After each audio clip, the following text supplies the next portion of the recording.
Panol tenoyolikniwan kenistoque. Nanimotoka Xuani. Guanaman, nimespouilis ocseso chitlactoli y catomasehuatlactoli. Ximopanoltican. Hola a todos, ¿cómo están?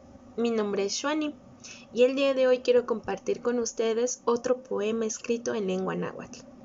Bienvenidos. Hace ya bastante tiempo que no habíamos tenido la posibilidad de este encuentro y durante ese periodo tan largo han sucedido muchas cosas que en un día de estos quizá aproveche para contarles. Y dentro de todos estos viajes que hago en la red, di con una de las poetas jóvenes originaria de Córdoba, Veracruz, que no había tenido la oportunidad de leer ni de conocer y que la verdad me agradó demasiado. Y les estoy hablando de la poeta Judith Santoprieto.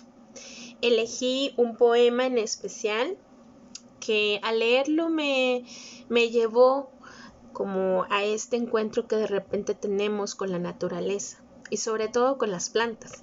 Pero no les voy a decir más. Voy a leerles el poema y a esperar sus comentarios. ¿Qué tal les pareció? ¿Les gustó? Y también les voy a dejar en la cajita de descripción el link de la revista donde podrán pasar a leer más poemas de esta autora. Espero que les guste tanto como a mí. Sihuatepactihquetl.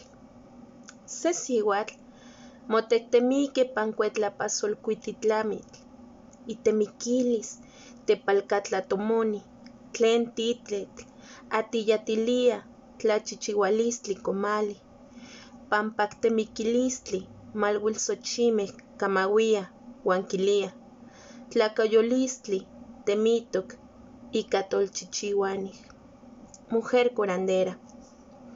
Una mujer se sueña una y otra vez en una túpida selva.